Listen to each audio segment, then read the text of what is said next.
Early reports of unidentified aerial phenomena often came across as fleeting moments objects spotted in the sky. Here and gone, dismissed as tricks of light or misidentified aircraft. They seemed scattered, without connection, appearing over remote areas or during quiet nights.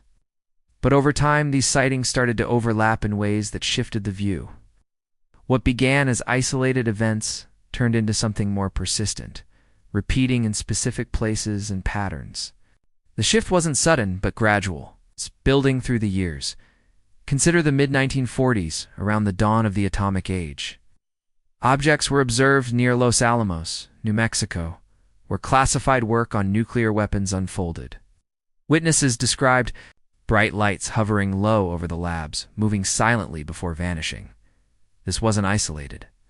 Similar lights appeared again near Hanford, Washington, another site tied to plutonium production. Radar operators tracked them, noting how they lingered without interference.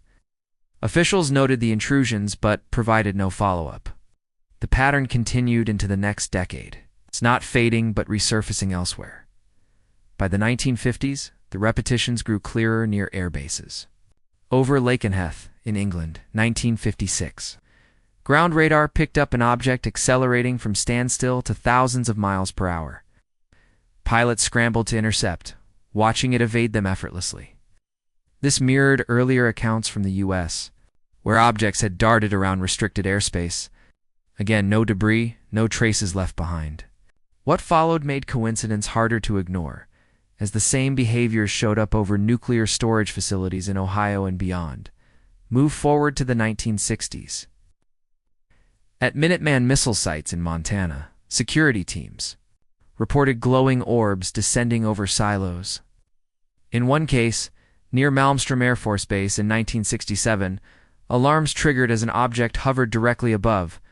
Missiles went offline temporarily, systems disrupted without explanation. This wasn't the last time. Similar shutdowns occurred at other bases, like Echo Flight, where 10 missiles failed in sequence while an object was overhead. The locations were consistent, strategic, guarded, tied to defense networks. Reports stacked up, but details stayed internal. Events logged and set aside. The 1970s brought more of the same, this time across oceans. In 1975, over Loring Air Force Base in Maine, a cigar-shaped craft approached the weapons storage area, hovering for extended periods. Intrusions happened night after night, with helicopters unable to close the distance. Again, the object departed without contact. This echoed patterns from earlier decades, the lingering presence near armaments. Then it happened somewhere else, Wordsmith. In Michigan, where security pursued lights that split and reformed over the base, the repetitions weren't random. They clustered around these secured zones year after year. Into the 1980s, the escalation spread to Allied territories. Rendlesham Forest, near RAF Bentwaters in England. 1980. Personnel tracked a triangular craft landing in the woods, close to nuclear ordnance. It moved through trees without sound, leaving impressions in the ground. Measurements showed elevated radiation. This wasn't isolated. Similar triangular forms had been noted before, in Belgium, during the late 1980s wave.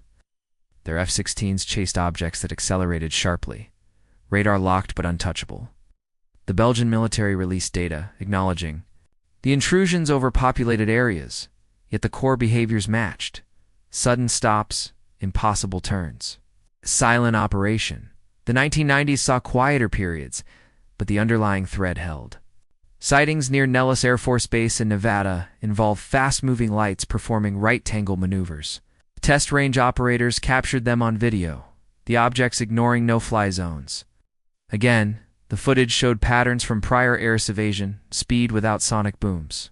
This carried into the early 2000s, not diminishing, but adapting to new surveillance. Off the coast of San Diego in 2004, during naval exercises, radar from the USS Princeton detected objects descending from 80,000 feet to sea level in seconds. Pilots from the Nimitz encountered a tic-tac-shaped craft, smooth and featureless, mirroring their flight paths. The encounter lasted minutes, captured on FLIR. This wasn't the last time for the fleet. In 2015, along the East Coast, the Roosevelt Carrier Group faced similar intrusions, gimbal-shaped objects rotating mid-air, holding against winds. Swarms appeared on radar day after day in training airspace. The Navy later released the videos, confirming authenticity, but the repetitions went unaddressed publicly by the late 2010s. The clusters tightened around maritime operations. The USS Omaha, 2019, tracked spherical objects swarming the ship in restricted waters.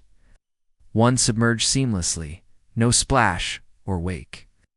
This mirrored submersion reports from earlier naval logs, like those off Catalina Island decades prior. The pattern continued into the 2020s, with drone-like formations over warships in the Pacific.